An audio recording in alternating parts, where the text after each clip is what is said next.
Olá pessoal, tudo bom? Vamos estudar um pouco? Vamos falar sobre os fundamentos da medicina chinesa?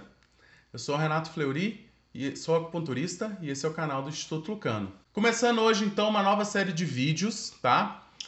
Falando sobre os fundamentos da medicina chinesa. Bom, vou estruturar esses vídeos um pouco diferente dos outros, porque o meu objetivo vai ser falar cada assunto, então eu não vou me preocupar tanto com o tempo. Lógico que eu não vou fazer vídeo de 1 hora, de meia hora, vou tentar segurar aí esses vídeos até uns 20 minutos, tá? Mas não serão vídeos tão curtos quanto os vídeos do Cura-te a ti mesmo ou do Conhece-te a ti mesmo, porque o objetivo é aprofundar um pouco mais no assunto e fica mais difícil de fazer vídeos muito curtos se a gente precisa falar um pouco mais sobre cada assunto, tá? Como eu falei no vídeo de ontem, vou seguir esse cara aqui, Giovanni Masciossi, Fundamentos da Medicina Chinesa, tá? Quero ir seguindo o livro, fazer um estudo do livro, tá? E colaborar na medida que eu puder, né? Se é que no meu humilde conhecimento, né? Tentar colocar aí algum tipo de ensinamento, ajudar um pouco vocês a compreenderem um pouco mais sobre os fundamentos da medicina chinesa, tá? Antes de entrar propriamente nos capítulos, né, no livro especificamente, no início do livro, o Maciossia ele faz algumas considerações sobre a tradução de termos chineses. Isso é muito interessante, é uma coisa que eu costumo comentar com os meus alunos, falo em sala de aula, e eu acho que é algo muito importante para a gente que estuda a medicina chinesa ou estuda qualquer tipo de medicina oriental. Entender o que é importante é entender a cultura e o contexto de onde vieram essas medicinas, esses ensinamentos, tá? Uma coisa muito importante é a própria tradução desses termos, tá? Existem algumas diferenças muito básicas, muito importantes nas nossas línguas, tá? E a língua chinesa, ela não tem a mesma forma, o mesmo padrão que tem as línguas ocidentais, né? Latinas ou anglo-saxãs, né? Que são essas, o inglês, o português, né? O francês, enfim, essas línguas do Ocidente, tá? São estruturas de linguagem diferentes. Então, eu acho que é muito importante a gente buscar conhecimento da filosofia, tá? No caso especificamente da medicina chinesa, entender a filosofia chinesa, entender o taoísmo como filosofia, entender a forma com que a língua é estruturada, tá? Por exemplo, alguns sinólogos eles admitem que os termos filosóficos são praticamente impossíveis de traduzir e que no momento em que os traduzimos, distorcemos o seu significado com uma cosmovisão que não é chinesa.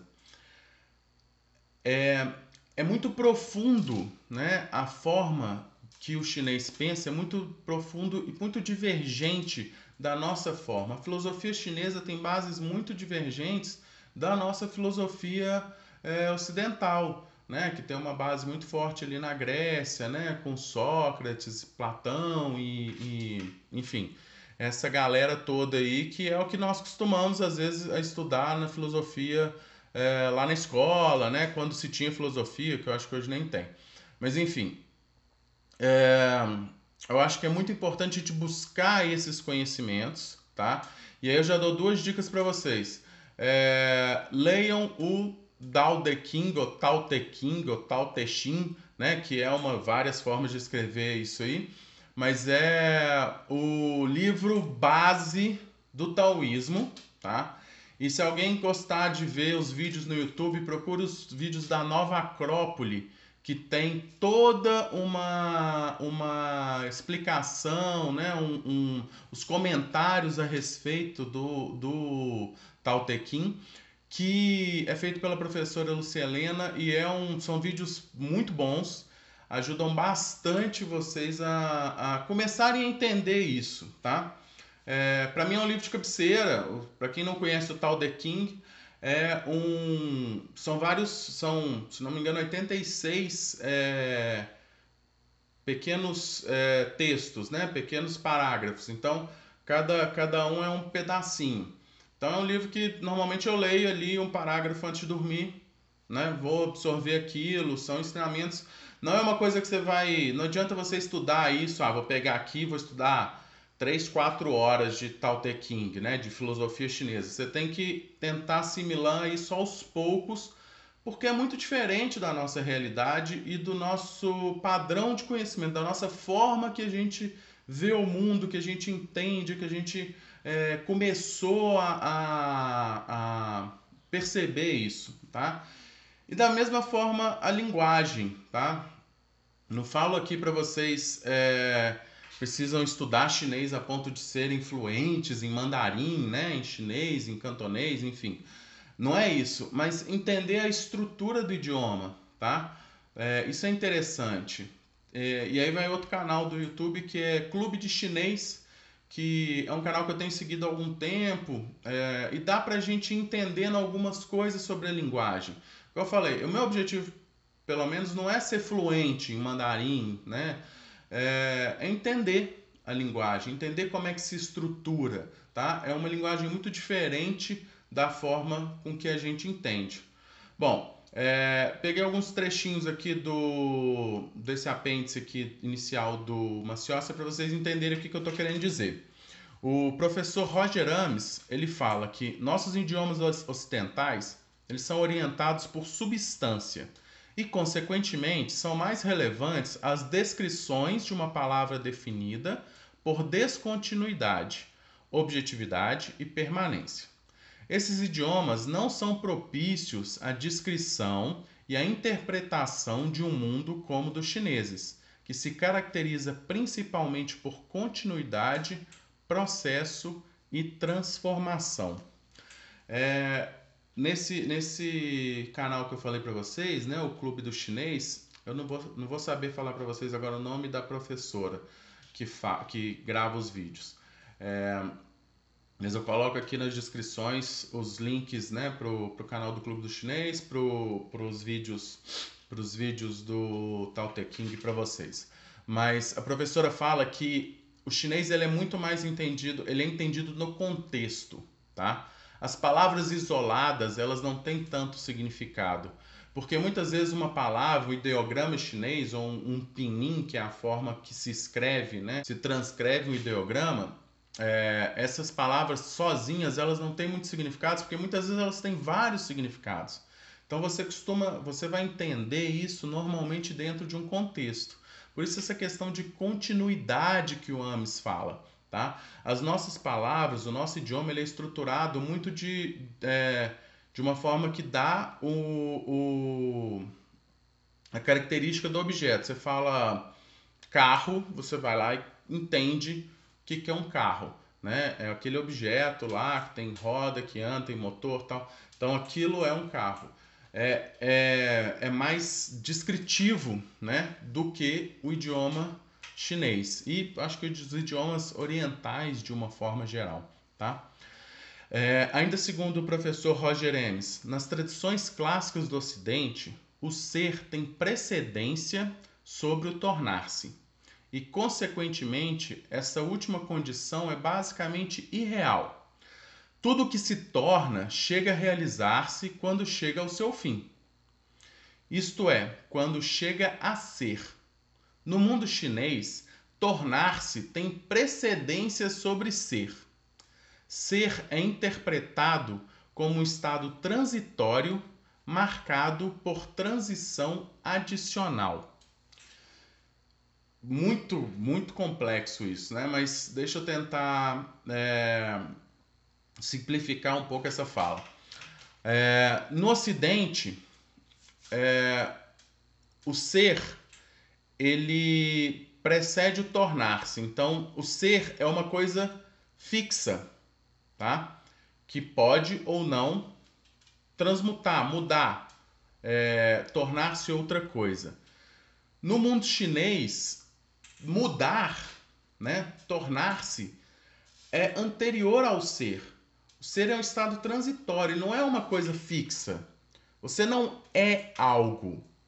Um objeto não é aquilo. tá? Objeto, normalmente numa descrição do ideograma, um vaso, ele vai ser descrito como algo que se coloca água, por exemplo, tá? Não é o ser, né? É o tornar-se, é o que ele é, para que ele serve, qual que é a utilidade daquele objeto, tá? É diferente da nossa forma de que vaso é vaso, né? Você pensa num vaso, num balde. Para que serve um balde? Bom, para pôr água, né? Lá não. Lá você vai pensar que é um objeto que põe água, que pode ser também para você plantar uma planta, né? Então, a forma com que esse idioma se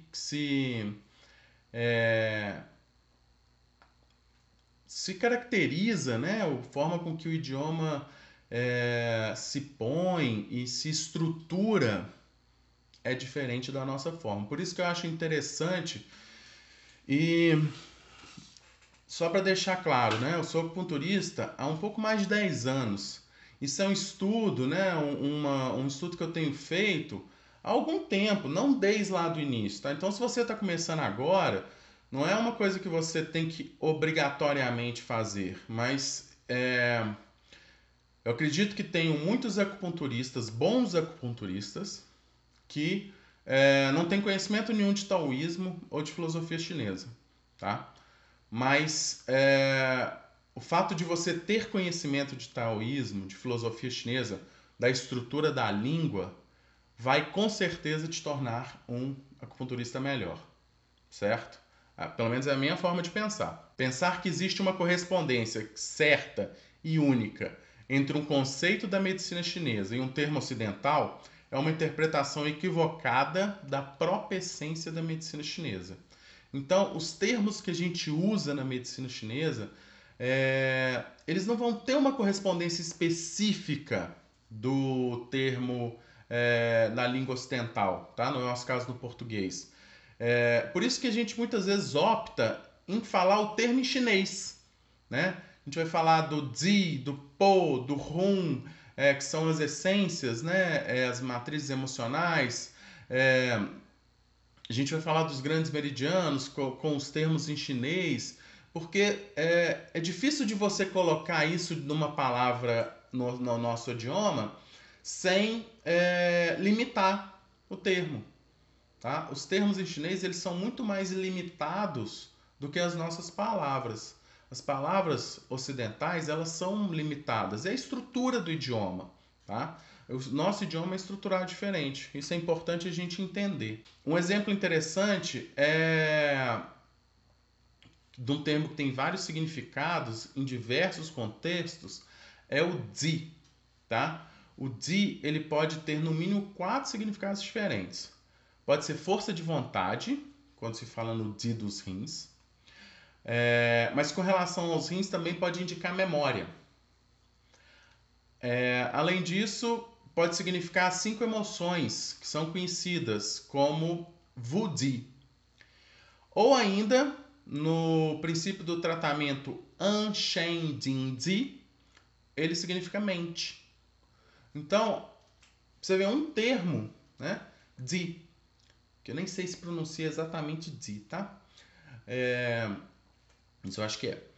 Um termo como Zi pode ter 4 significados. Então, o contexto é muito importante e é por isso que você vai ver muitas diferenças. Se você está começando a estudar agora, você vai começar a perceber isso.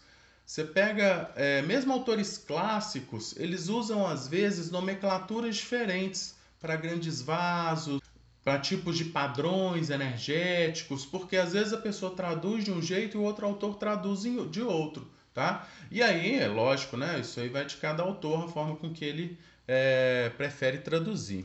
Bom, pessoal, isso é o que eu tinha para falar para vocês hoje, tá? Eu quis só trazer inicialmente, antes da gente começar a falar realmente dos fundamentos, explicar um pouco sobre essas questões que o Maciossi traz no livro dele e que eu acho muito interessante também e muito importante, tá? Se você vai seguir por esse caminho, se você está começando esse caminho agora, se é algo que te interessa, começa buscando algumas coisinhas sobre a filosofia chinesa, entendendo um pouco sobre essa forma deles pensarem, entendendo basicamente esse idioma, tá? Eu acho que isso acrescenta muito. Isso com certeza vai te tornar um terapeuta, né? Um acupunturista, um auriculoterapeuta, um terapeuta com base na medicina chinesa melhor, tá? Semana que vem a gente começa a falar sobre o Yin e o Yang, que vocês vão entender um pouco mais sobre essa divergência aí na questão filosófica, tá certo?